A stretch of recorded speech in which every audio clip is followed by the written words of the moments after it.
How many people live here? How many living room windows? How many people maybe are aging or not feeling so well behind these windows? How many people have issues in their families, challenges to deal with each other, tensions, neighbors, or just simple house issues like drainage,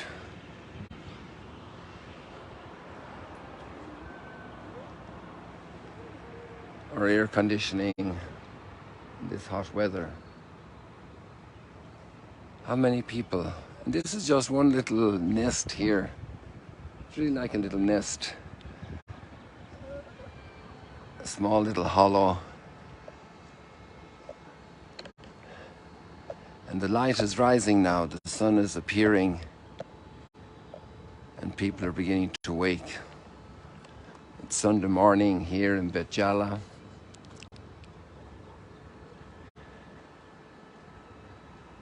So many people. And this is just one little spot. It's amazing. All these houses. And some public buildings and some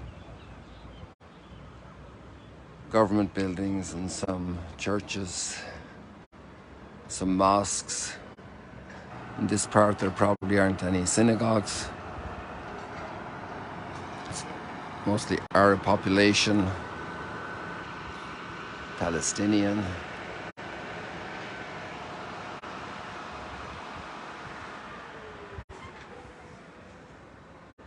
Some people experiencing success, other people frustrations. Last night, like every night, there are fireworks. Some people are celebrating, others are mourning. The course of life.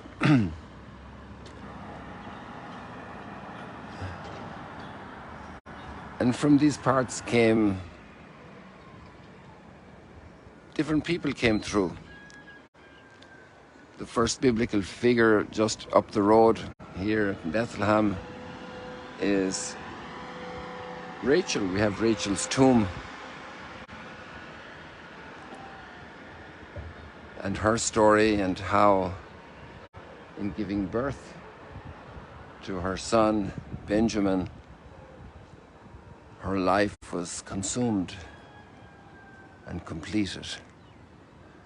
And her tomb is a memorial to that and to all parents in their challenge of fertility, their challenge of pregnancies, challenge of birth. They tell me that it was a tough day for my mom when I was born. It wasn't an easy birth.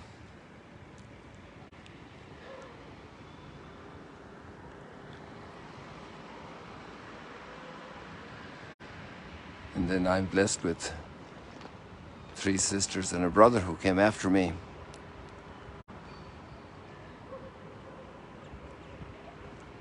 And then another personality here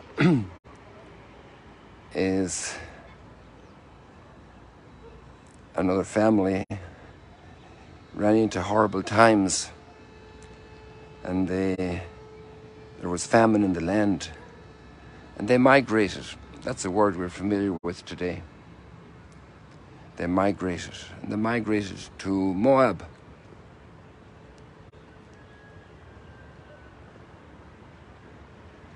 And their 2 sons married Moabite girls. Moab is across on the other side of the Dead Sea. And both of the sons died after their father had died. And so the poor mother was left with 2 daughters-in-law. And she suggested to them, now that the famine is over in my country, I'll go back to Bethlehem and you stay here and remarry and have your families and your own Moabite kin. And Ruth says, no, I'm coming with you. My God is your God. Your people is my people. Your God is my God.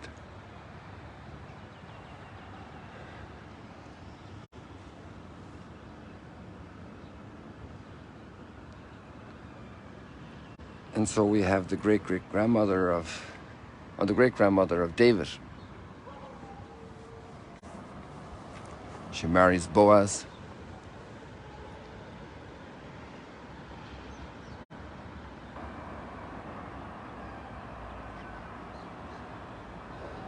It's only a 3-page story in the Bible, and it's located in these hills here, just across here in Bethlehem.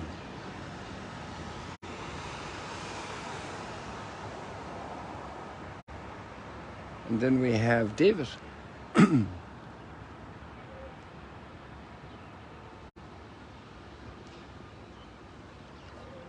And David, we know his story pretty well. Shepherd boy here in these hills. None of these houses existed.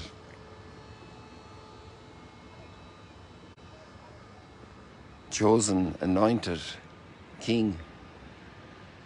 And then we have a son of David, born here 2,000 years ago, Jesus. But let's go back to David for a moment. And then David had his bit of mischief, his grave injustice. Following that, one thing leads to another.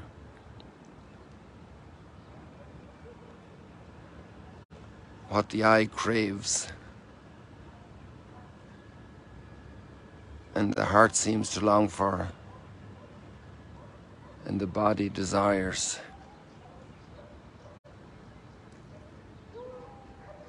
Amazing. And then we have King Solomon, from that relationship, David and Bathsheba.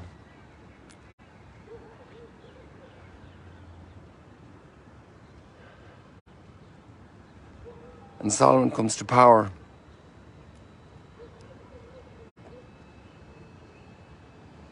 And there's a beautiful prayer for which he prays.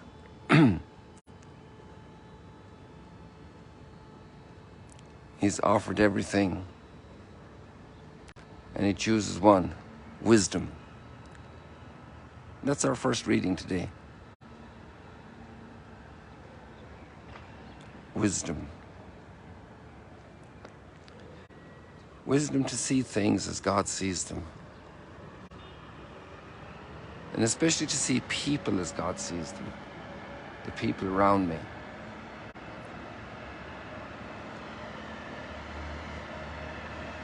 And there we have the gospel passage.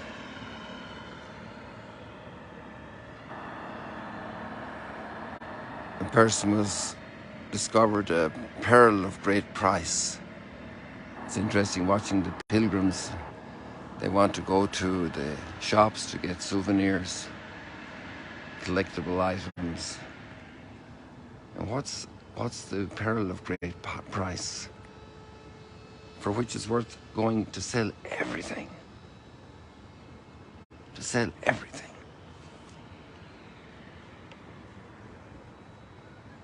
The man who found a treasure in a field and went off and sold everything to buy it.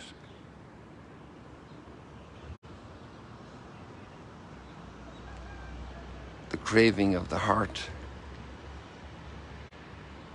The kingdom we seek.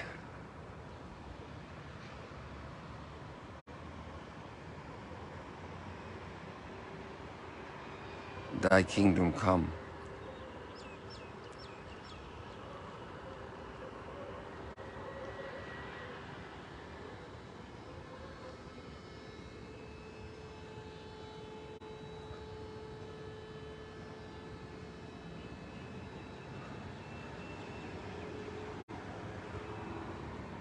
What are we seeking? What's our true happiness?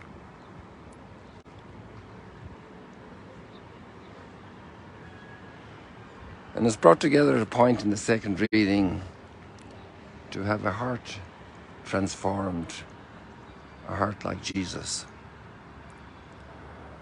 The baby born here in Bethlehem, a heart like Jesus. Totally centered on his Father, what his Father wants, how his Father sees people, sees things. And that constant in his life. Give me wisdom, Lord, to develop a mind and a heart that sees things like you see them.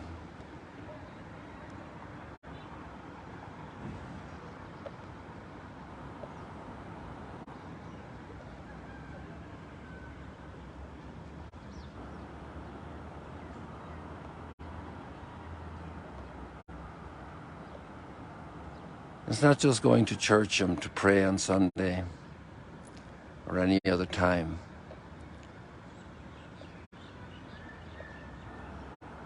It's not just having times of personal prayer.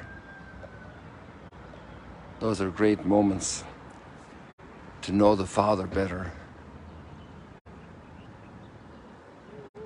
And also to give witness in community to the others of our faith. Something that's very needed because people need to be strengthened in their faith.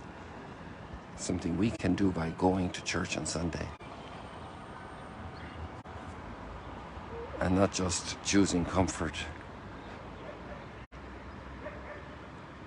But the little things, drying the tear,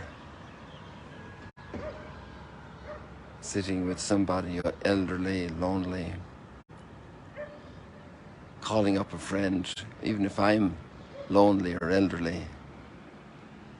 Little things.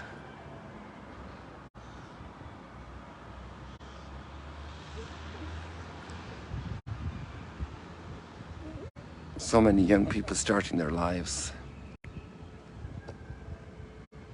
Here we have a lot of young population, a lot of young people. You should hear them on their motorbikes at night time, doing all kinds of theatrics, acoustic and otherwise on the streets. So much energy, so much drive, so much power. We're all along the spectrum somewhere between birth and finishing our lives. Thy kingdom come.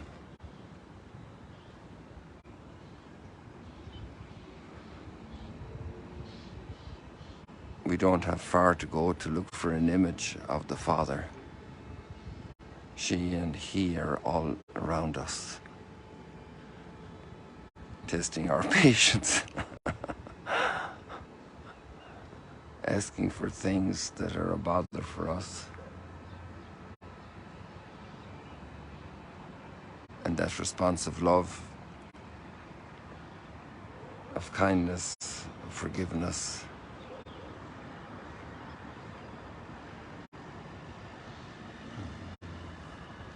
People, I didn't get around to doing any video yesterday. These few days out on the road, which is not my typical service to pilgrims in the Holy Land, has helped me appreciate a lot more what guides do when they're responsible for groups of people. The work of parents looking after a couple of kids, but guides looking after a busload and coordinating with other buses in the big program. A lot of dedication is needed. So I know your wish is to see more holy places, and I hope to fulfill that as Providence allows. And I wish you a very blessed Sunday as you discover your treasure, the treasure hidden in the field. It's not said at what point in the guy's life he found it. Obviously for Solomon when he was a young king. But we can find the treasure at any point in our lives. May you be blessed to sell everything to buy the treasure. See you later, alligators. Have a blessed Sunday, blessed week.